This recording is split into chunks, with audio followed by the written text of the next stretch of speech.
이 시간 또 하나님의 은혜가 우리 가운데 함께하길 간절히 소망합니다. 금방 시간이 갔어요. 우리 학생들 다 개학했을 것이고 청년들도 이제 이번 주부터는 다 개학할 텐데 우리 학기가 시작됐어도 또 하나님 앞에 예배하는 일, 또 하나님 앞에 또 이렇게 아침에 모여서 기도하고 하는 이런 모든 일에 열심을 내기를 간절히 부탁합니다. 오늘 말씀의 제목은 300용사입니다. 어른들 예배 때 하고 똑같은 설교를 하는 거예요. 제가 대신 학생들 설교를 좀 더 우리 청년들 설교를 편안하게 하는 것뿐입니다.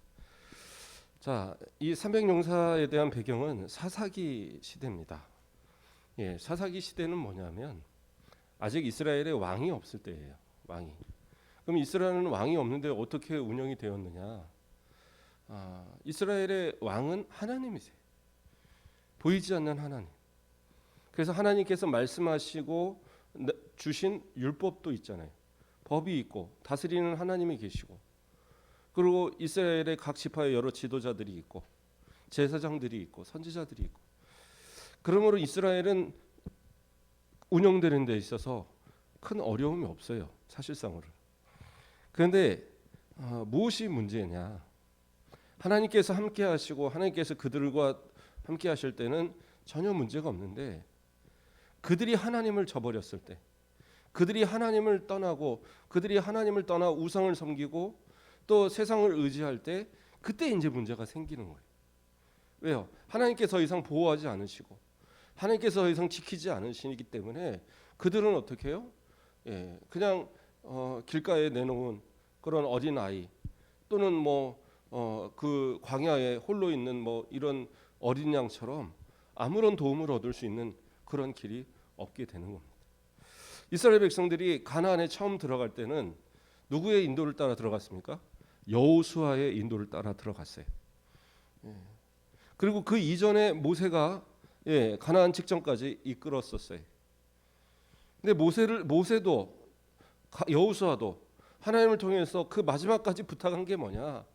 너희들이 가나안 땅에 들어가서 이 가나안 땅에 살면서 절대 이 가나안 땅에 있는 우상들을 받아들이지 말라는 거였어요. 그래서 이 가나안 땅에 있는 모든 사람들을 다 쫓아내고 그 누구와도 언약을 맺지 말고, 언약을 맺지 말라는 것은 서로 화친을 맺지 말라는 거예요. 무조건 다 내쫓고, 그리고 이 땅에서 오직 너희들만, 이 이스라엘 백성들만 그곳에서 또 하나님의 말씀을 따라 살아가도록 그렇게 명령했어요. 그리고 이스라엘 백성들이 그것을 다 아멘으로 받았습니다. 심지어 여호수아는 어떻게 했어요? 나와 우리 집은 여호와 하나님을 택할 테니까 너희들은 어떻게 할 거냐 하고 질문을 던졌어요. 그랬을 때 이스라엘 백성들도 다 우리도 하나님을 섬길 겁니다 하고 다짐을 했어요. 그때 하나님께서 여호수아를 통해서 계시해서 여호수아 얘기합니다. 만일 우리가 하나님을 제대로 섬기고 우리 후손들이 하나님을 제대로 섬기지 못하면 하나님께서 우리를 저 이방 나라들 통해서 우리가 고난을 당하게 될 것이란 이런 예언들도 이미 다 했어요. 근데 이스라엘 백성들이 그 가나안에 딱 들어가 보니까 가나안 땅은 뭐예요? 산도 많고 들도 많고 초지도 많고 또 농사를 지을 땅도 많은 거예요. 근데 광야에서 40년을 보냈던 사람들입니다. 그 이전에 노동을 하고 그래도 농사를 짓고 또 건축을 하고 했던 그 모든 경험이 있는 사람들은 광야에서 다 죽었어요. 당시 어린 나이에 있는 20세 이하의 사람들과 그리고 광야에서 새로 태어난 사람들만이 가나안 땅에 들어갔어요. 그러니까 농사의 방법도 모르고 짐승을 키우는 방법도 모르고 아무것도 모르는 거예요. 그러니까 그들이 생각할 때는 이 안에 있는 사람들을 우리의 종으로 삼아서 결국엔 이 사람들을 통해서 우리가 이득을 얻자라는 생각을 가진 거예요. 그래서 특별히 그들에게 우상을 받아들이거나 그럴 마음이 아니라 그들의 어떤 농사의 기술, 그들의 어떤 가진 학문, 문화 이런 것만을 받아들이겠다는 생각으로 그들을 내쫓지 않았어요. 다 내쫓지 않았습니다. 그러므로 그들에게 있어서 어떻게 해요? 그러한 하나님과의 언약을 깨는 역할이, 그런 결과가 나타나는 거예요. 그때 하나님께서 여호와의 사자를 통해서 한 선지자를 보내서 또 그들을 책망하십니다. 책망하면서 너희들이 어떻게 이렇게 하나님과의 언약을 깰 수 있느냐? 어떻게 이 가나안으로 들어오지 얼마 되지도 않았는데 벌써 이런 언약을 깨느냐 하고 그들을 책망하면서 이제 너희들의 후손들이 하나님 앞에서 한마디로 큰 고난들, 재앙들을 당하게 될 것이다. 이런 이제 예언들을 합니다. 그때 이스라엘 백성들이 막 울면서 회개를 해요. 아이고, 우리가 잘못했습니다. 우리가 잘못했습니다. 그러면서 회개를 하는데 문제는 거기까지. 그리고 한 세대가 지나갔어요. 성경은 뭐라고 얘기를 하냐면 이스라엘 백성들이 여호와도 알지 못하고 여호와께서 이스라엘 백성들에게 하셨던 그 놀라운 그런 역사들도 알지 못한다라고 얘기 나와요. 그 다음 세대, 한 세대가 지났어요. 물론 한 세대라고 해서 뭐 우리가 생각하는 것처럼 뭐 한 10년, 20년은 아닐 것이고 좀 오랜 세월이 지난 거죠. 그래서 그 전에 살았던 그 출애굽의 세대의 사람들이 다 죽고 아무도 남지 않은 거예요. 그리고 전혀 다른 세대가 되었을 때에, 그러니까 그들에게 있어서의 이야기는 옛날 전설 같은 이야기입니다. 물론 아직도 우리나라 같아도 6.25를 경험하신 분들이 남아 있어요. 그래서 그분들을 통해서 우리는 생생하게 6.25에 대한 이야기를 듣지만, 그러나 여러분의 부모님, 저 같은 세대, 6.25란 걸 모르는 세대입니다. 들어서 하는 세대죠. 그러면 한번 물어볼까요? 향기야, 6.25가 뭐야?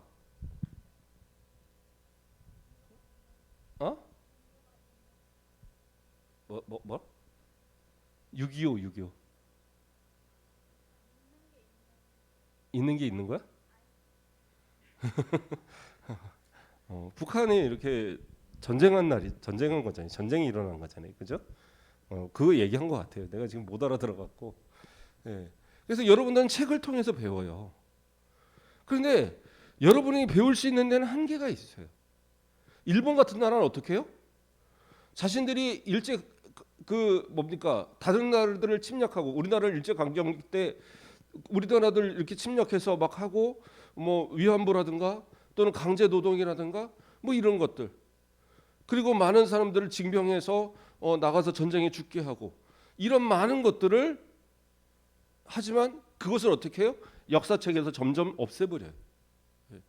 요즘 일본의 젊은 어린 학생들은 그런 역사의 내용들을 하나도 배우지 않는데요. 오히려 자신들이 이 미개한 이 아시아를 해방시켰다, 막 이런 식으로 배운다는 거예요. 그러면 그 한 세대가 딱 지나고 나면 그 다음엔 어떻게 되겠어요? 그 사람들이 기억하는 건 뭐예요? 과거의 자신들의 잘못, 자신의 악행, 이런 거 다 잊어버리고 우리는 영웅의 나라다, 이 아시아를 호령하면서 이 아시아를 우리가 해방시킨 나라다, 막 이러지 않겠어요? 북한도 마찬가지예요. 김일성, 김정은, 그리고 지금 김정은이 아니라 누구였죠? 김정일. 그리고 지금 김정은을 이루는 3대가 이렇게 내려오는 세습이 되면서 이제는 어떻게 해요? 김일성은 영웅이 아니에요. 신이 돼버렸어. 그렇죠? 무슨 솔방울로 총알을 만들어서 막 쏘고 뭐 말도 안 되는 얘기들이 사실처럼 내려가는 거예요. 그 이유가 뭐예요? 그때의 기억을 가진 사람들이 없기 때문에 그런 거예요. 점점 없어지니까. 그러니까 나중에 세대들은 그것이 진짜인 것처럼. 자, 그런데 이게 문제가 뭐냐면, 다시 이 성경으로 들어가서 이스라엘 백성들이 과거에 하나님이 하셨던 일들을 모르는 거예요. 그리고 그 하나님이 어떠한 분인지도 알지 못하는 거예요. 그러니까 그들이 생각할 때는 뭐예요? 하나님도 그냥 여기 있는 우상들과 별다름 없는 거예요. 하나님이 하셨던 놀라운 일들이 마치 그 가나안에 있는 여러 신화들과 별 차이가 없는 것처럼 느껴지는 거예요. 그러니까 이제는 어떻게 해요? 하나님만 섬기는 것이 아니라 하나님도 섬기고 바알도 섬기고 하나님도 섬기고 아스다롯도 섬기고, 이러면서 하나님을 특별히 우리가 섬겨야 될 이유가 없어져 버린 그런 이스라엘 백성들이 됐어요. 그러면 이 백성들을 과연 이 백성들을 하나님께서 도우시겠냐는 거예요. 도우시지 않죠. 그래서 이방에 있는 나라들을 들어서 그들이 섬기는 그러한 신들을 섬기는 그 나라들을 들어서 이 이스라엘을 치게 만들고 이스라엘을 그 압제하게 만들고 그들의 식량을 뺏어가게 만들고 그러면서 그들이 괴로움을 당하게 합니다. 그러면 그들을 완전히 뭐 멸망시키려고 그러시는 거냐? 아니요. 그들이 회개할 수 있도록. 그래서 그들이 회개해서 하나님 도와주세요. 우리 도와주세요 하고 기도하면 그때 하나님께서 어떻게 해요? 사사들을 들어서 사사라는 사람들을 세워서 이 사람들로서 그들이 더 이상 노략당하지 않도록 그들이 더 이상 그 고난을 당하지 않도록 그들을 구원해 주는 역할을 하는 거예요. 그게 사사들입니다. 그래서 사사는 왕도 아니에요. 사사는 뭐 특별한 어떤 계급도 아니에요. 그 사람들은 누구냐? 하나님께서 특별하게 어떤 사람은 농부, 어떤 사람은 뭐 목동, 하나님께서 들어서 써서 그 사람을 이스라엘의 어떤 영웅으로 세워 주시는 거예요. 그랬더니 그 사람들이 뭐 내가 이 왕으로서 세세토록 내가 다스리겠다 그것도 아니에요. 물론 그 자식 때에 이르러서까지 사사를 하는 경우도 있지만 그러나 그건 왕으로서가 아니에요. 백성들이 우리의 사사가 되어주세요라고 했기 때문에 대를 이어지는 경우는 있지만 그러나 결국엔 그 한 사람으로서 그 사사는 끝나는 것이 대부분이었어요. 그런데 사사가 계속 나타납니다. 사무엘까지 사사로 칠 경우에 14명의 사사가 나타나거든요. 그러면 그렇게 사사가 많이 나타났다는 건 뭐예요? 그만큼 이스라엘 백성들이 잘못했다고 그러고 또 잘못을 하고 잘못했다고 용서를 구하고 또 잘못을 하고 이것을 계속 반복하는 역사.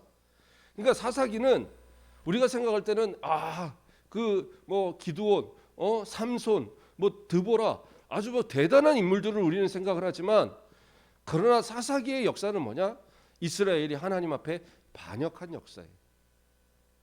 반역을 계속 반복한 역사. 그럼에도 하나님은 그들을 버리지 않으시고 그들이 회개할 때에 하나님께서 그들을 항상 구원해 주셨던 그 구원의 역사가 바로 사사기가 되는 거예요. 자, 이건 이제 사사기에 대한 간단한 설명들을 드렸고, 그래서 이 기드온은 몇 번째 사사냐? 5번째 사사입니다. 5번째 사사. 그래서 이 기드온이 하나님께서 기드온을 세우실 이 당시에는 미디안이 7년 동안을 이 지역을 다스려 버린 거예요. 침략을 해서 다스렸다기보다는 침략을 한 거죠. 그래갖고 수시로 와서 그들이 농사를 지어서 출석할 때가 되면 그 농사를 한 것을 뺏어가고 열심히 탈곡해 놓으면 그 창고를 털어서 가고 짐승 열심히 키우고 있으면 짐승들 잡아가고 그래서 이스라엘 백성들이 7년 동안 진짜 모든 걸 뺏기고 궁핍하고 이 곤란한 정말 배고픈 이런 상황이 만들어져 버린 거예요. 그러니까 그들이 하나님께 부르짖어 하나님 도와주세요라고 간절히 기도하는 것. 그랬을 때 하나님께서 누구를 바로 이 기드온을 들어서 하나님 사용하시는 겁니다. 그럼 기드온은 뭐 대단한 사람이었느냐? 아니에요. 별로 그렇게 대단한 사람은 아니었습니다. 므낫세 지파의 아비에셀 족속에 그저 농사를 짓는 사람이었어요. 아마 집은 그래도 농사를 좀 많이 졌던 것 같아요. 곡식도 농사를 짓고 포도 농사도 이렇게 짓는 그런 곳이었던 것 같습니다. 그런 사람이었던 것 같아요. 근데 그 사람이 기드온이 어떻게 했느냐? 하나님께서 부르실 그때에 그는 포도주 틀에서 그 밀을 타작하고 있었어요. 포도주 틀에서 밀을 타작한다 그러니까 우리가 생각할 때 무슨 포도주를 짜는 뭐 어디다가 거기다 놓고 밀을 놓고 막 긁어댔나 보다 이렇게 생각이 쉬운데 그건 아니고 여기서 말하는 포도주 틀은 뭐냐면 큰 원처럼 생긴 아주 큰 그런 어떻게 쑥 들어간 뭐라고 표현할까요? 그런 그 뭐라고 그러죠? 이렇게 이게 쑥 들어간 원으로 만들어서 이렇게 쑥 바닥으로 들어간 그러한 곳이에요. 그래서 거기다 포도를 넣고 푹푹 밟아서 그래서 즙을 만들어내는 그러한 이제 겁니다. 상당히 넓어요. 그래서 여러 사람들이 막 밟도록 돼 있는 겁니다. 그러니까 그 곳에 쑥 들어가 있으니까 잘 안 보이잖아요. 사람들이 안 보이니까 쑥 들어가서 그 이 저기를 놓고 작대기로 때리면서 그 밀 이삭을 털어내는 그런 타작을 하고 있었던 겁니다. 그때 여호와의 사자, 여호와의 사자. 근데 여기서는 나중에 가면 여호와 하나님 자신으로 나타나거든요. 그래서 보통은 하나님의 현현 그러니까 우리의 눈으로 볼 수 있도록 현현되어진 경우에 하나님 여호와라고 지칭하지 않고 거의 여호와의 사자로 나옵니다. 물론 이제 천사로 나오는 경우도 있는데, 그러나 여기서는 여호와의 사자는 하나님 자신 또는 구약에 나타난 우리 성자 하나님으로 보기도 합니다. 자, 어쨌든 여호와의 사자가 나타나서 이 기도를 향하여서 하시는 말씀이 뭐냐? 큰 용사여라고 물으며 이 백성을 구원하라라고 그렇게 요구합니다. 그리고 이 기도원을 통해서 그 모든 미디안을 물리치고 이 백성들을 구원하겠다라는 그러한 약속을 하셔요. 그러니까 기도원이 그 증거를 좀 보여주세요라고 요청을 하니까 여호와의 사자가 그러면 가서 음식들을 준비해 오도록 그리고 기다립니다. 그리고 이제 이 기도원이 가서 염소를 잡고 그리고 또 큰 그 떡을 만들고 그리고 이제 그 국을 끓이고 해서 그 고기와 떡과 무교병과 그다음에 그 국물을 가지고 이렇게 와요. 그러니까 여호와의 사자가 그 바위에 있던 바위에다가 갖다 부어라. 그리고 가지고 있던 지팡이를 딱 대니까 바위에서 불이 나와서 그걸 싹 태워버려요. 그러니까 이것은 사람의 어떤 힘으로 할 수 있는 게 아니잖아요. 그러니까 그것이 하나님의 역사란 걸 그가 깨달았어요. 자, 그렇게 해서 부림을 받았고 그 뒤에도 여러 가지 일이 있는데 그 뭐 바알을 때려 부신 일도 있고 뭐 또 그런 일도 있는데 다 좀 넘어가고요. 어쨌든 하나님께서 그를 부르셨는데 그때에 어떤 일이 있었냐면 미디안이 이제는 이스라엘 백성들을 완전히 이제 쓸어버리겠다는 생각을 했는지 주변의 다른 나라들을 같이 연합을 해서 큰 연합군을 만들어서 이 이스라엘을 치려고 하는 거예요. 그래서 요단강을 건너서 이스라엘이라는 지역에 다 거기서 모여서 집결을 한 겁니다. 근데 나중에 성경에서 나오는데 뭐라고 나오냐면 그때에 모였던 사람들의 수가 마치 메뚜기 떼처럼 그 모든 지역을 쫙 깔고 있는데 메뚜기의 수처럼 도저히 셀 수 없을 만큼 많았다라고 나와요. 그리고 그들이 타고 있는 낙타, 전쟁을 위해서 타고 있는 이 낙타의 수가 마치 모래알처럼 수없이 많았다고 그래요. 그러니까 이것은 개수가 불가능할 정도로 많았다라는 거예요. 여러 나라가 연합을 한 연합군이고 또 그 사람들은 전쟁에 날마다 능해 있는 그런 다른 나라의 것을 침략하고 탈취하는 데 능해 있는 그런 사람들이었는데 이스라엘은 이 가나안에 정착한 이후로부터 전쟁을 위해서 뭔가를 준비하는 그런 나라가 아니었거든요. 농사를 짓고 뭐 이런 아무 힘없는 나라였어요. 그런데 기드온이 이 소식을 듣고 사람들을 이제 불러 모읍니다. 먼저 자신의 족속 아비엘 족속을 불러 모으고 그 족속을 그 인근에 있는 다른 그 지파들에게 보내요. 그래서 뭐 스불론 지파, 뭐 납달리 지파 이런 지파들한테 이제 쭉 보내서 인근의 한 세 지파들에게 이제 전통을 넣어서 자 하나님의 편에서 싸울 사람들 다 모여라. 그러니까 그래도 상당한 인원이 모였습니다. 얼마가 모였냐면 32,000명이 모였어요. 32,000명이면 작은 숫자입니까? 상당히 큰 숫자예요. 적은 숫자는 아닙니다. 그런데 32,000명이라고 해도 지금 모여 있는 저 미디안 연합군의 그 수하고 비교할 때는 상대가 안 되겠죠. 왜냐하면 저 사람들은 셀 수도 없을 정도로 많았고 여기는 셀 수가 있잖아요. 32,000명이라고. 그러니까 벌써부터 수의 차이가 나는 거예요. 근데 하나님께서 뭐라 그러냐? 그 32,000명 나가서 싸우면 나는 너희들하고 함께하지 않겠다고 그래. 함께하지 않을 테니까 나는 저거 다 필요 없다. 그래서 어떻게 해요? 이 기드온에게 두려워하는 사람 다 가라고 해라. 그러니까 이제 기드온이 가서 야, 니네들 중에 전쟁 싸우기 좀 무서워하는 사람들이 있으면 다 여기서 빨리 가 하고 얘기했어요. 그랬더니 몇 명이 남아요? 10,000명이 남았어요. 10,000명. 그러니까 2만 2천 명이 다 가버렸어요. 그러면 10,000명을 갖고 싸워도 그러면 충분합니까? 충분한 인원이 아니거든요. 많기는 하죠. 10,000명이면 많죠. 적은 인원은 아니지만 충분한 인원은 아니에요. 그런데 거기다 대놓고 하나님 뭐라 그래요? 그것도 많다. 그래서 어떻게 해요? 너 가서 저기 강가로 이 뛰어 내려가게 해서 거기서 물을 마시게 해라. 그러니까 이 사람들이 이제 우르르 달려가니까 또 뜨거운 태양이 덥기도 하고 그러니까 물을 먹는데 이제 세 가지 형태가 나타나는 거예요. 어떤 사람은 가서 그냥 풍덩해갖고 머리를 푹 박고 그리고 물을 마시는 사람이 있고 어떤 사람은 물을 끓고 이렇게 엎드려갖고 물을 이렇게 떠서 마시는 사람이 있고 어떤 사람은 무릎을 꿇지 않고 물을 떠갖고 한 주먹을 이렇게 먹으면서 주변을 살피면서 먹는 사람이 있는 거예요. 그러니까 어떻게 해요? 하나님께서 그 중에 무릎을 꿇지 않고 그 물을 움켜져서 그래서 마시는 그래서 핥아 먹는 그 사람만 모아라. 그러니까 몇 명이 모여요? 그래서 300명이 모인 거예요. 뭐 300명을 군사 훈련을 시켜갖고 뭐 뽑은 것도 아니고 정예 부대를 뽑은 것도 아니에요. 그냥 300명만을 이 물을 한 주먹 이렇게 떠서 그걸 핥아서 먹었던 그 사람들만 뽑은 인원이 300인 거예요. 그리고 하나님께서는 그 300명으로 승리를 만들겠다라고 얘기하시는 거예요. 저는 기드온도 대단하지만 그 300명도 대단한 것 같아요. 왜 300명이 대단하느냐? 이 300명은요 두려워하는 사람 가라. 그런데도 안 갔어요. 그리고 물을 이렇게 먹고 다 하는 가운데서도 다른 사람들도 다 있잖아요. 그런데도 왜 무릎을 꿇지 않고 이 손을 이렇게 해서 먹어요? 주변을 살핀 거예요. 주변에 혹시 적이 있지 않는가 그런 것을 항상 주의 있게 보는 그런 사람들이었어요. 그리고 그 300명만 남았을 때 두려워서 이거 갖고 어떻게 싸워요?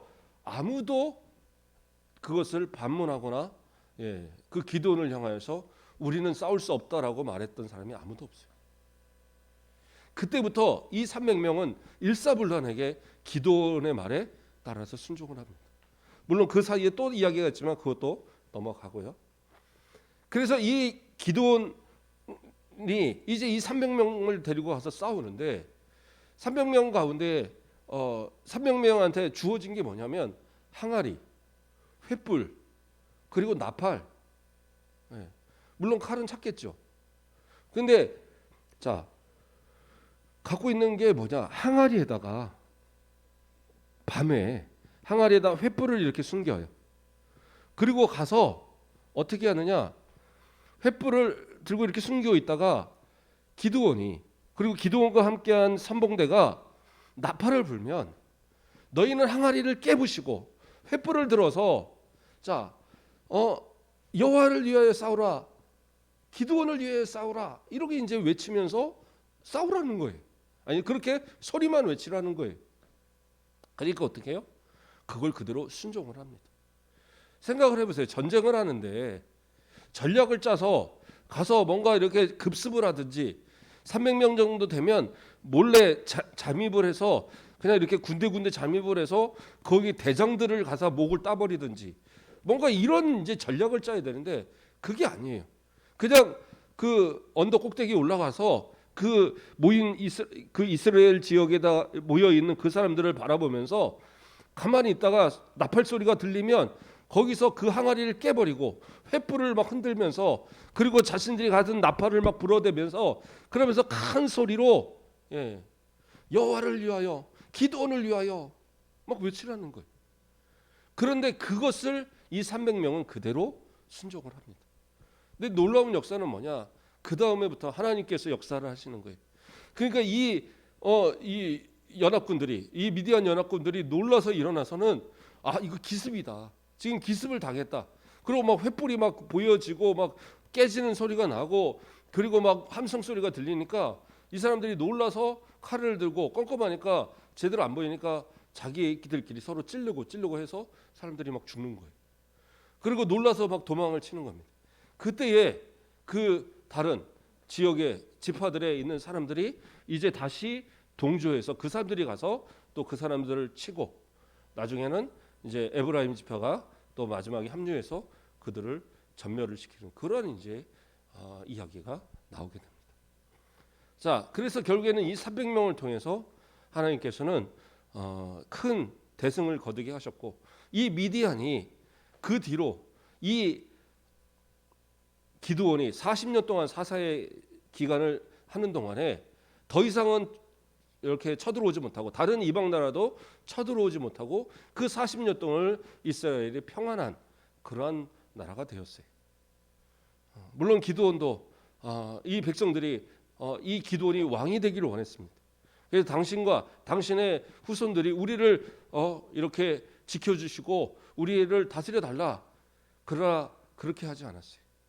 기드온은 하나님께 다 영광을 돌리고 그리고 자신은 자신의 그 임무로서로만 그렇게 이 모든 것을 마치게 됩니다. 자, 이게 이제 기드온과 300용사의 모든 이야기입니다. 내가 재밌게 얘기를 해야 되는데 얘기가 별로 재미는 없나 봐요. 그런데 이야기를 좀 정리를 하면 중요한 것은 뭐냐면 하나님께서 이스라엘 백성들을 사랑하셔서 가나안 땅에 주셨지만 가장 큰 첫째 문제는 뭐였냐? 그들이 하나님에 대한 신앙을 잃어버렸고 하나님의 하셨던 놀라운 일들을 기억하지 못했다라는 거예요.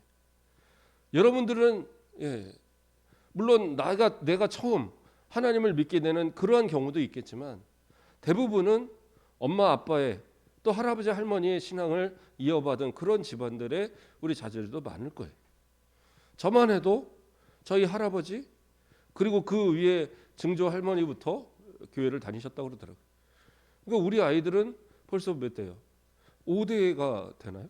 뭐 그렇게 신앙생활을 한 집안이지만 근데 뭐예요? 저도 제가 뭐 이런 할아버지의 이야기 이런 걸 잘 안 해주니까 잘 모르겠지만 그 신앙의 어떤 이야기들을 잘 몰라요. 그래도 어쨌든 믿음을 전하고 하나님을 믿는 믿음의 신앙을 전하려고 그래도 저도 애를 쓰고 목사님이니까 또 그런 모습도 있지만 그러나 중요한 것은 뭐냐면 신앙이 자연스럽게 넘어가는 건 아니라는 거예요. 아무리 큰 놀라운 역사를 가지고 큰 믿음을 가진 사람들이라 할지라도 그 신앙이 그냥 넘어가는 것은 아니에요. 가르치지 않으면 전해주지 않으면 모른다는 거예요. 그리고 내가 배우려 하지 않으면 모른다라는 그게 중요한 이야기예요. 여러분들 중고등부 우리 청년들 여러분의 신앙의 어떤 뿌리를 압니까? 우리 순천가옥교회가 112년이나 되었다고 하는데 112년 전에 이 교회를 세우신 그분들 그 후손들은 어디 있느냐? 잘 모르겠어요. 그리고 그 뭐 중간에 누구 기억하는 사람들이 과연 몇이나 될까? 제가 우리 교회 와서 한 번도 못 들어봤어요. 그러면 불과 한 5, 60년 전에 계시던 분들마저도 기억하는 사람이 얼마나 있겠는가? 여러분의 할아버지가 어떻게 신앙생활을 했는지 여러분의 증조 할아버지가 어떻게 이 교회에서 신앙생활을 했는지 그거 여러분들 잘 모르잖아요. 그러면서 내가 이 교회에서 어떻게 신앙생활을 해야 될까 또 어떻게 하나님을 섬길까 우리 할아버지 할머니보다 내가 더 신앙 높은 신앙으로 더 큰 신앙으로 하나님 앞에 어떻게 헌신할까 이런 생각조차 없는 경우들이 많다. 그게 우리의 현실이라는 거예요. 여러분들뿐만 아니라 많은 교회가 다 마찬가지. 더군다나 요즘에 코로나 세대를 지나면서 한 3년이 어떻게 보면 비어있는 세대. 모여 기도하는 것도 사라졌고 모여서 성경 공부하는 모습들도 사라지고 뭔가 교회에서 봉사하고 헌신하고 수련하고 이런 분위기들이 다 사라졌어요. 그래서 교회들마다 그것을 회복시키려고 너무 힘들어하는 그런 때입니다. 여호와를 알지 못하는 세대. 알지 못했다고 해서 이스라엘 백성들이 하나님을 몰랐다? 그게 아니에요. 하나님을 알지만 마음에서 진심으로 알지 않았다는 거예요. 다시 말해서 믿음이 없었다는 거예요. 지식으로만 알았어요. 여러분 하나님 몰라요? 다 알잖아요. 우리 한나 하나님 몰라? 하나님 누구세요? 말하려니까 좀 헷갈려? 우리 딸이 있어요. 누구라고 말을 못 하겠는데, 예. 그래서 제가 어느 날 아버지 그러니까 저한테 그러더라고요. 할아버지 보고 싶어 그러더라고요. 그래서 내가 그래 할아버지 보고 싶어 그러고 넘어갔어요. 그 다음 에 또 아버지 그러니까 또 할아버지 보고 싶어 그러더라고요. 그래서 할아버지 보고 싶어 그랬더니 에이 하나님 아버지 얘기하는 거면서 그러더라고요. 예, 어떤 딸이 그랬어요. 하여튼 자 어쨌든 하나님 앞에 내가 하나님을 어떻게 알고 있느냐? 내가 하나님을 아버지라고 고백하고 진짜 하나님, 우리 아버지가 우리 할머니가 그렇게 기도하면서 믿었던 하나님이 나도 하나님 아버지로 고백되고 예수 그리스도가 나의 구주로 고백되고 진짜 나도 주님을 위해서 우리의 그 부모님의 세대처럼 우리의 할머니의 세대처럼 그런 신앙의 그런 그 열정을 가지고 그렇게 생활하는 모습들을 하고 있느냐? 우리가 스스로 돌아볼 필요가 있어요. 내가 신앙생활을 똑바로 하지 못하면 그때부터는 어떻게 되느냐? 내 부모가 넘겨준 신앙, 내 할아버지가 넘겨준 신앙, 할머니가 넘겨준 신앙이 내 때에서 끝날 수도 있어요. 그렇죠? 하나님의 그 구원의 역사가 내 때에 끝나버리는. 그래서 내 후손들에 가서는 여호와를 알지 못하고 하나님의 역사도 알지 못하고 세상에 연하여서 세상을 향하여 나아가는 그러한 사람들을 만들 수도 있다는 말이에요. 그래서 여러분들이 중요한 거예요. 여러분들이 어떠한 신앙을 가지냐에 따라서 여러분의 후손들이 더 나아가서는 이 순천, 더 나아가서는 이 한국, 더 나아가서는 이 전 세계가 하나님을 잃어버린 그러한 모습으로 살 것인가? 아니면 여러분을 통해서 하나님을 믿는 여호와의 신앙이 다시 회복될 것인가? 그리고 300용사는 어떠한 사람들입니까? 하나님께서는요, 그래요. 기드온을 택하실 때와 마찬가지지만 하나님은 대단한 사람을 택하지 않으셨어요. 아주 특출난 사람을 택하신 게 아니라 그냥 농부였고 그냥 그 두려워서 그 포도틀에서 숨어갖고 타작하던 그러한 기드온이었지만 하나님이 사용하시겠다고 하니까 그는 큰 용사였고 하나님께서 들어쓰시니까 미디안에서 구원하시는 그런 구원자의 역할을 감당했어요. 여러분도 마찬가지입니다. 여러분을 통해서 하나님을 알고 하나님을 의지하고 하나님을 따르는 여러분이라면 하나님 여러분을 통해서 놀라운 역사를 이루실 거예요. 예. 기드온보다 어떻게 보면 더 큰 하나님의 인물들로 만들어 가실 겁니다. 300역상도 마찬가지죠. 두려워하지 않고 하나님 말씀을 의지해서 하나님 편에 서서 나가 싸울 때 300용사의 한 사람도 잃지 않고 그 수많은 모래알 같은 낙타 떼와 그 수많은 메뚜기 떼와 같은 그 모든 군사를 물리치는 놀라운 역사가 그 300으로부터 이루어졌다는 거예요. 여러분들을 통해서 하나님을 알고 하나님을 믿고 하나님을 의지하는 여러분을 통해서 세상은 충분히 넉넉히 이길만 하고 세상은 여러분들이 다스릴만 하고 여러분을 통해서 세상 가운데 여호와가 알려지고 물이 바다 덤불과 같이 하나님을 아는 놀라운 그 역사가 신앙의 역사가 여러분을 통해서 세상을 덮는 역사가 일어나길 주님의 이름으로 축복드립니다. 기도하겠습니다. 사랑의 하나님 감사를 드립니다. 애굽에서 이스라엘 백성들을 구원하여 광야를 지나 저 가나안 땅으로 옮기셨던 하나님의 은혜. 그러나 한 세대가 지나며 이스라엘 백성들은 하나님의 그 놀라우신 모든 역사도 잃어버리고 하나님도 잃어버리고 그리고 세상과 연하여 이방인들과 다름없는 그러한 모습들로 변했던 모습을 바라봅니다. 세상 가운데 이리 치고 저리 치는 그들을 불쌍히 여기셔서 사사들을 세우시고 또 기드온을 세우시고 또 300용사를 택하셔서 그들을 다시 구원하셨던 역사. 우리 모든 주의 자녀들도 하나님을 잃어버리지 말고 정말 하나님의 편에 서서 하나님을 기억하며 하나님을 믿는 그 믿음의 신앙을 따라 정말 이 세상을 이끌어가고 변화시켜가는 이 시대의 기드온, 이 시대의 300용사가 되어지는 우리 모든 주의 자녀를 되도록 축복하여 주시옵소서. 감사합니다. 예수 그리스도의 이름으로 기도드립니다. 아멘.